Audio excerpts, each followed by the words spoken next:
嗨，大家好，我是坦平树。今天是2025年2月27号。这一期咱们继续聊聊俄罗斯入侵乌克兰，看一看乌克兰战场上又有什么变化。今天是俄罗斯侵略乌克兰的第1099天，也是乌军进入库尔斯克的第205天。最近网上有很多传言说乌军马上要撤出库尔斯克，当然了，这个都是俄罗斯媒体和很多黄俄在传这样的消息。乌克兰方面没有任何的这个说法，美西方媒体也没有报道，但是俄罗斯的媒体在渲染说，在库尔斯克的乌军后路已经被俄军断了，还放出了很多视频，从苏梅州到库尔斯克这一路上都是乌军的那些装甲车和坦克被摧毁，叫死亡公路。目前还有待于进一步证实。实际上这几天俄乌冲突重点已经转移到外交上面，已经不在乎在战场上的就是一个村庄一个据点的得失，外交战线上的那才是决定性的。随着特朗普这个人，他的特性叫阴晴不定，翻脸比翻书还要快，所以关于乌克兰的局势也是变化莫测啊。我想大家都已经领教了，特朗普在乌克兰问题上是反复无常啊，至少他这个表态，他的说法是反复无常，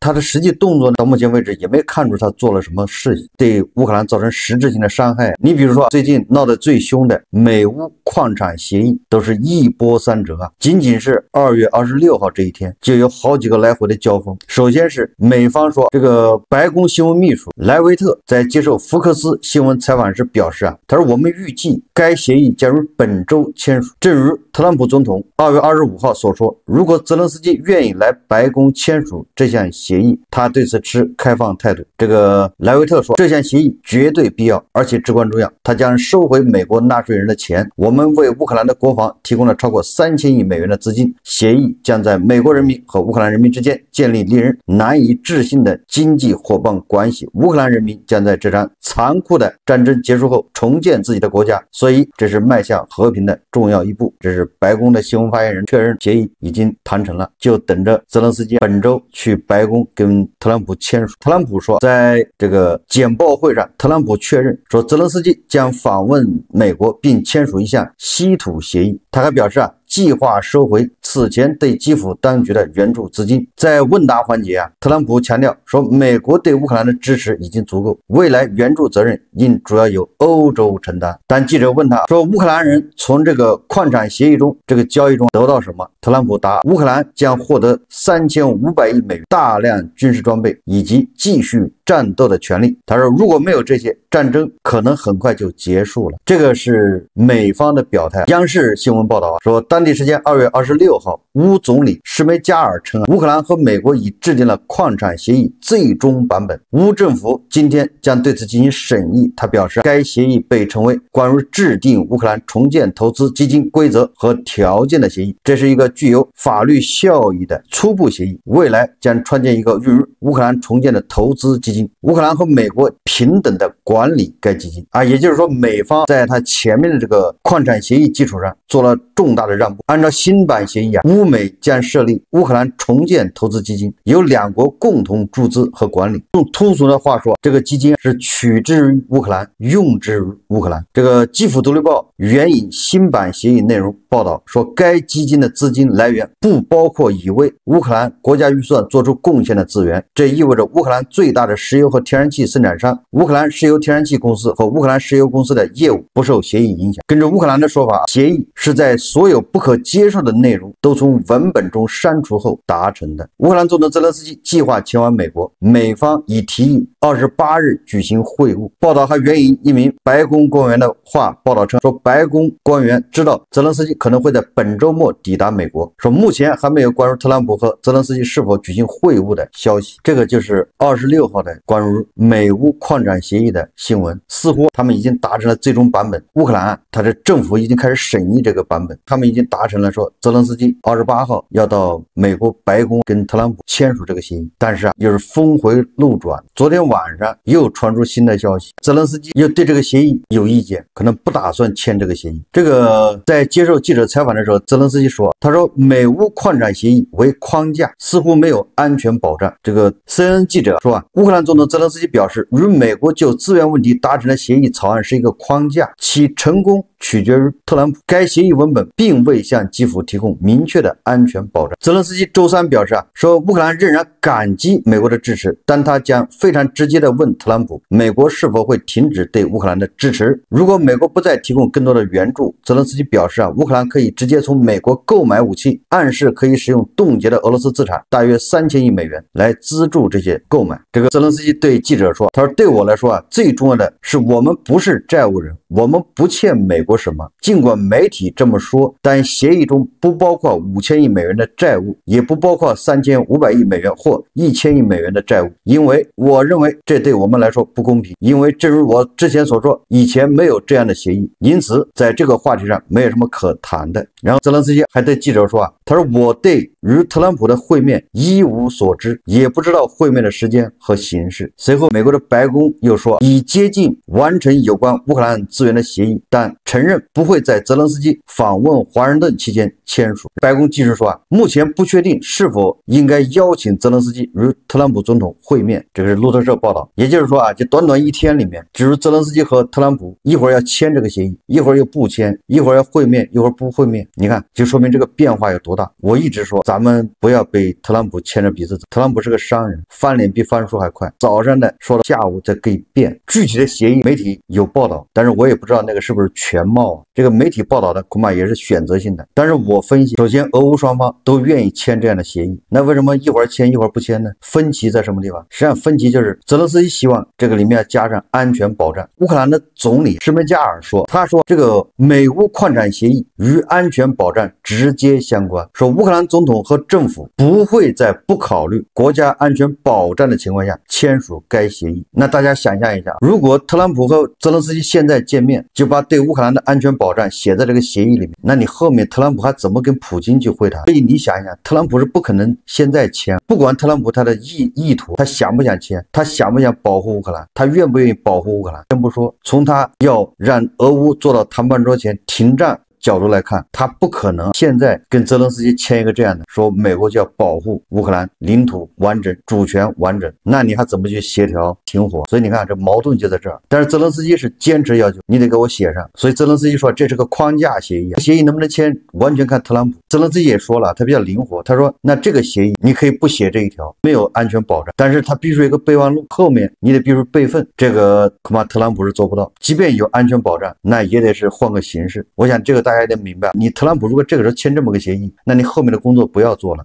你怎么可能跑到还去找俄罗斯谈要停火？所以我认为他这个协议还是要签，什么时候签恐怕最近，但是泽连斯基和特朗普还是在较劲，核心就在安全保障上。特朗普签这样的个协议实际上是拿着这个去恐吓普京的，有很多人不理解这一点，总认为乌克兰是签一个卖国协议。当然特朗普作为一个商人，他总是狮子大开口，对吧？反正是漫天要价。实际上这个协议谈下来之后，他成了一个什么协议呢？特朗普一天到晚说他3500亿援助，他为什么老说3500亿？明明美国的国防部、美国的这个财政部给出来的数字都是1000亿，美国的国务院给的也是1000亿不到，这个钱好多还在美国自己的兜里转，他为什么坚持说3500亿？很有可能特朗普是告诉普京，对吧？我们已经给了1000亿的援助，接下来你要不听火，我还再给他2500亿的援助，那不就这意思吗？但是这个援助不是白给的，那肯定是拿他的矿抵押，这个钱我还要回，武器援助不是白给。所以说当记者问特朗普说这个乌克兰人从这个协议中能得到什么呢？他说了3500亿美元，然后得到武器，得到战斗的权利。那我想这个协议你别管这个对乌克兰有什么影响，对俄罗斯对美国有什么，实际上它更多的是对普京的心理影响更大。所以普京赶紧抛出橄榄枝，说我们也有稀土，我们的稀土比那个乌克兰的品位还要好，储量还要高，我愿意跟这个美国合作稀土。这个就很好解释，普京着急了。这个协议一签，说白了就是美国还要援助乌克兰至少2500亿这个武器，当然不是白给。但是泽连斯基他要求的是实实在在的条约，对美国有约束力的，而不是泛泛的一个协议，说你可能到时候给我2500亿军事援助。泽连斯基要的是你美国对乌克兰一个承诺，你得保护主权完整、领土完整。这个可以说把特朗普给难住了。截止到2025年2月26日，特朗普还是言语上面对乌克兰、对泽连斯基激进这个叫极限施压，还没有做什么损害乌克兰的事情。情。你比如说，很多媒体渲染说马斯克拿星链来要挟这个乌克兰，马斯克旗下的星链项目再次否认有关限制乌克兰使用其卫星互联网系统的传闻，声明称星链始终全力保障对乌克兰的服务，任何如此相悖的传言均属不实。此前，路透社披露，美国谈判代表以切断星链服务为筹码，施压乌克兰开放关键矿产资源的开采权。2月22号，马斯克已否认可能切断星链对乌服务的传闻。泽连斯基也表示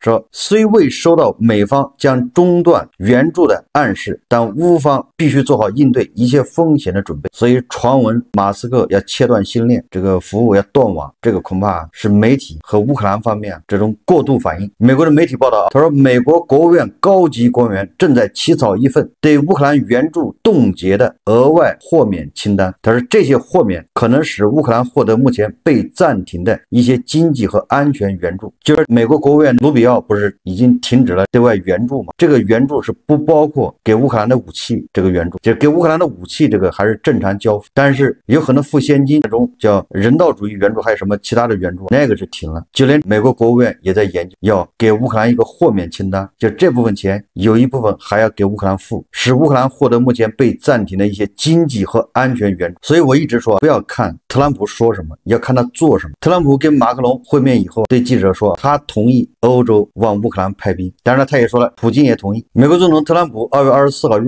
法国总统马克龙会晤时，俄方就是特朗普说俄方对欧洲向乌克兰部署维和部队没有意见，这替普京就答应了。结果今天俄罗斯外长拉夫罗夫说俄罗斯不会考虑任何向乌克兰部署欧洲维和部队的方案，这是 CCTV 报道的。也就是特朗普这个人就随口来。事实这个美国随着特朗普在援助乌克兰这一块开始逐步的后撤，欧盟确实也是逐步的就挑起了这个重担，填补美国后撤造成的空白。你看这个欧盟考虑夺取被冻结俄罗斯资产，这又是一个西方媒体报道。他说欧盟犹豫要不要用核武，他这核武打了个引号。什么叫核武呢？说布鲁塞尔方面拥有价值2000亿欧元的秘密武器，即夺取俄乌冲突后被其冻结的俄罗斯主权资产。随着欧盟各国政府被排除在美俄谈判桌外，他们可能会动用这一核选项，也就是欧盟越来越强硬。以前对冻结的俄罗斯主权资产，那只是用它的收益，挪用它的收益，现在已经直接打起了这个资产本身的主意了，要给它没收。2月25号，据路透社报道说，英国外交发展大臣拉米称，欧洲应从冻结俄罗斯资产转向扣押俄罗斯资产。你看，这是英国的外交大臣说的。当被问及是否支持紧急立法扣押这些资产，并将其重新运用支持乌克兰时，拉米对议会说欧洲必须迅速采取行动。我认为我们应该从冻结资产转向扣押资产。他说这不是任何一个政府能单独行动的问题，我们必须与欧洲盟友一起行动，就是英国和欧盟一起要把这个冻结的俄罗斯资产给它直接扣押。实际上这个对英国伤害很大。你想你欧盟和英国因为俄罗斯侵略乌克兰，你把俄罗斯的资产给没收了，你冻结还可以解释得过去，我防止你们利用这个资产去侵略乌克兰，这个是不能允许的，我给它冻结，这个可以理解。但是你跟人没收，这个就说不过去了，这违反国际法。它会导致个什么？导致因为在欧盟有很多国家的资产在欧盟，大国在欧盟也有主权资产，什么沙特、巴西，各个国家在欧盟都有资产。或者你今天你能以这个借口把俄罗斯的资产给没收了，那你哪天别的借口把大国的资产也没收，那谁受得了？所以会导致就挤兑。那我现在就把钱拿出来，我要转移，不放在欧盟了，是不是就导致欧盟经济就更加完蛋，钱跑了？所以英国说要立法，所以你要真把俄罗斯的资产给它划扣了，那对欧盟信誉极大的伤害。但是人家不管了，为什么说欧盟硬起来了？他就不管这些了，把你扣了再说。特朗普上台以后，俄乌的局势确实是跌宕起伏，让这个普京感觉松了一口气。按照胡锡进老师的说法，俄罗斯熬出头了，让乌克兰和泽连斯基平白无故的受到这么多这种叫指责、刁难和羞辱，还有这个叫歪曲。有很多支持乌克兰反抗俄罗斯侵略的人感到非常失望，对特朗普，对吧？那是痛恨的。从我这个频道也能看出来，很多川粉、川黑，各种留言、各种评论。但是我一直坚持就是不要听特朗普说什么，要看他做什么。特朗普是以美国利益优先，特朗普是个商人，特朗普喜欢交易，特朗普自恋自负，特朗普做的一切现在已经干了1个多月了。问题人家在美国的民调好像也没下降多少，下降了1个点。你按道道理说他就这么胡整，那美国人早就按照媒体宣传了，那美国人早就翻天了，事实上没有。所以我觉得对特朗普不要太激动，还是看他怎么做。如果特朗普选择了逆历史潮流，他选择助纣为虐，那这个世界要倒退嘛？那美国人吃亏买单还在后面。为什么这么说？如果在特朗普就这么胡搅蛮缠之下，乌克兰以土地换和平，欧洲如果忍了，那未来或者未来4年或者未来10年，那必然来一次更大的战争。这一次战争恐怕卷入的国家就会更多。实际上，这个俄乌冲突就是俄罗斯侵略乌克兰和那个82年前的那个苏芬战争一模一样，历史背景、这个发生的条件和后来的演变，简直是一个模子刻出来的。大家知道，苏芬战争发生在2战之前啊，当时芬兰打得非常的顽强，跟现在的乌克兰一样，以小抗击这个大国。他打的伤亡比也不错，芬兰跟俄罗斯跟这个苏联也是1比10，打的苏军是哭爹叫娘。但是你小国就是小国，当时全世界都是绥靖。当年苏联打这个芬兰和现在俄罗斯打乌克兰，那简直是一模一样。这借口，苏联是以保卫列宁格勒为由，要求芬兰割让阿雷利阿那个地峡。芬兰人虽然打得非常顽强，但是被迫割地求和。但是这个以土地换和平，就这种妥协并没有带来真正的和平，反而助长法西斯的气焰，间接引爆了第2次世界大战。俄罗斯侵略乌克兰同样是以这个安全为借口，他说的安全无非就是说北约东扩，然后威胁吞并小国的领土。那世界的反应同样，这个西方是先批评指责俄罗斯，现在就开始绥靖。你不要看欧洲现在好像跳得很高，这3年来这欧洲可以称得上是绥靖，你还真是支持乌克兰的，这美国还是出力最大。你看德国，他就是不给金牛座，你法国也是口号喊得满天响，武器给的少，是绥靖啊。如果乌克兰被迫割让乌东4州，实际上就是向世界释放出一个信号，就是强权就是真理，强权就是国际潜规则，任何一个国家都难以幸免，都很有可能成为下一个猎物。为什么说美国、欧洲都存在着绥靖的这种现象呢？因为西方至少好几次错失良机，美西方包括拜登也一样，每次都是乌军实在是扛不下去了，这美国的武器才到。你比如说刚开始给的是标枪、反坦克导弹那是单兵防御武器，还有什么毒刺，一个人扛着打飞机的，没有坦克，没有大炮。到了后来才给了什么 M177那个卡车拖着跑的火炮，后来实在是扛不住了，打不过，才给的海马斯火箭炮。是这样的，那都是乌军在前线扛不住了，这个才给个武器过来。1小时22分，绍伊古大元帅这个是不是一战封神吗？钢铁洪流一字长蛇阵直扑基辅，大家记得吧？在基辅城下好像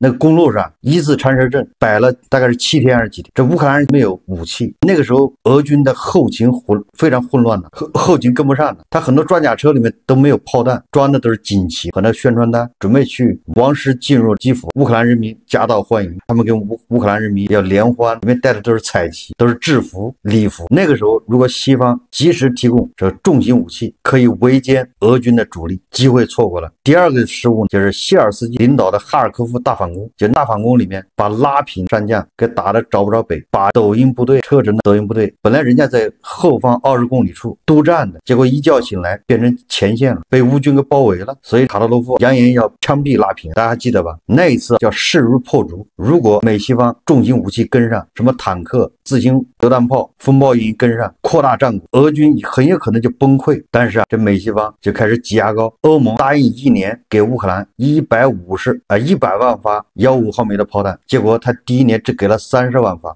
这都是嘴炮，是不是错失良机？第3个就是普里戈金兵变，那个时候我记得美国国务院要求所有的驻外人员禁止谈论普里戈金这个兵变，就害怕这俄罗斯怀疑是美国在和我们捣乱，好像英国也这样禁止谈，而且一再声明我们跟普里戈金没关系，他们情报部门他跟俄罗斯情报部门交换情报，如果美西方暗中支持普里戈金，那很有可能在俄罗斯内部引起更大的内乱。普京现在恐怕已经是2周年了，但是因为美西方的绥靖，我这么一说大家知道他美西方实际上就是绥靖。当然了，也有比较充分的理由，拜登他就担心战争升级，俄罗斯狗急跳墙打核大战，但是泽连斯基一再证明俄罗斯普京没这个胆打核大战。所以说去年8月份这乌军直接接进入库尔斯克，打到俄罗斯本土，这不是普京说了吗？对吧？谁要侵略俄罗斯本土，那就是动用核武器。结果他不就是把普京这个所有的红线给他戳穿了吗？给他踩在脚下。这个梅德韦杰夫说，谁要炸克里米亚大桥，那就和平他。结果人家乌克兰人就是不信邪，就把你克里米亚大桥给炸掉。俄罗斯人也没敢动用核武器，对吧？普京可以解释那个克里米亚大桥还有争议，是俄罗斯的新领土。那库尔斯克是俄罗斯领土吧？所以说乌克兰人一再证明这个地堡老人是个纸老虎，他热爱生活，他才舍不得死，他不会动用核武器。结果美西方他就是以避免战争升级、避免核大战为由，援助乌克兰总是挤牙膏。特朗普一上台，那就更离奇，直接就不援助了，那就更绥靖。他居然跟普京还称兄道弟、勾肩搭背。所以你有没有发现，这个俄罗斯人现在是越来越强硬？拉夫罗夫在土耳其公布的俄罗斯和谈的条件、停火的条件呢？那不就是乌克兰无条件投降吗？受到鼓励的普京是吧？是不是越来越强硬？所以丘吉尔说的对啊，屈辱之后就是你选择了屈辱，你之后还要面对战争，你是不是以为你跪下了就没有战争了？战争还在。最大的问题是什么？最大的问题是所有的小国家他会得出个结论，只有核武器才能保护自己，所以大家一定会变着法儿的发展核武，所以核不扩散条约啊，那就是崩溃。你看美国现在不让伊朗搞核武器，美国对朝鲜制裁不就是不让他搞核武器吗？有大国的承诺，那很多国家他就没搞。你比如乌克兰，他就是因为美国、英国、法国承诺，还有俄罗斯，所以他放弃核武器。现在乌克兰放弃了核武器，遭到侵略，割地求和，这说明什么？所有的国家都会引以为戒，没有核武器的一定会自己搞核武器，有核武器的一定像胡锡进老师说的一样，要多搞核弹头。这不就是胡锡进老师主张吗？这不就是核扩散吗？所谓的大国的安全保障不过是一纸空文。美国、英国、法国、俄罗斯在布达佩斯备忘录上是不是要保护乌克兰？结果保护乌克兰的反而去侵略乌克兰。你说如果他不受惩罚，他还得逞，这是什么样的一个示范？更大的问题是俄罗斯他再次强化了他的陆境依赖，对吧？俄罗斯这300年来靠的就是对外扩张侵略，本来这一次他要失败的，结果啊他又赢了，他又获得了土地，北约都不敢跟他呲牙，美国向他求饶。你说普京，你说5夫1娃，他们会得出一个什么样的结论？虽然这次没准备好，准备的不够充分，依然取得了胜利，乌东4个州、克里米亚都收入南下。如果他准备充分一点，整个乌克兰都会被他拿下，奥德萨这个港口，所以俄罗斯一定会卷土重来，对吧？这就是对他的奖赏，这就是对他的鼓励。那个时候你美国你会采取什么态度？当然欧洲在乌克兰土地换和平以后啊，他一定会扩军备战，他现在都已经要把他军费提高到3%、4%、5%，干什么？所以那个时候一场大战是不可避免的，只会比现在更惨烈。现在双方伤亡过100万人，都白死了，战没打明白，变成一个烂尾工程。这种和平有什么意义呢？这种和平是伪和平，是暂时的一个假象，是给双方喘息，尤其是俄罗斯。俄罗斯的这个步伐是不会停下来的。如果俄罗斯能停下来，他打完格鲁吉亚，他就不会去占克里米亚，他占了克里米亚，他就不会去还有顿巴斯地区，什么顿涅茨克、卢甘斯克，搞了这些地方，他不会再去侵略乌克兰。你看看是不是得寸进尺？他根本就停不下来。1938年慕尼黑协定签订的时候啊，英国首相张伯伦欢呼一代人的和平到来，结果仅仅过了1年就爆发第2次世界大战。所以今天美国如果欧盟继续绥靖，应该是几年以后就会爆发一次更大的战斗，那样牵扯的国家更多，死的人更多，造成的损失那就更加惨烈。特朗普、马斯克都不管怎么说都是聪明人，他想不明白这些吗？他会眼睁睁的看着这个历史的车轮往哪儿走吗？是不是人类跳不出这种轮回啊？现在又到了十字路口，所以说欧盟、美国、乌克兰他们的选择啊，那就至关重要。好，这期节目我们就聊到这里，感谢大家收看。如果喜欢我的节目，欢迎订阅转发，也可以在下方留言评论，谢谢大家。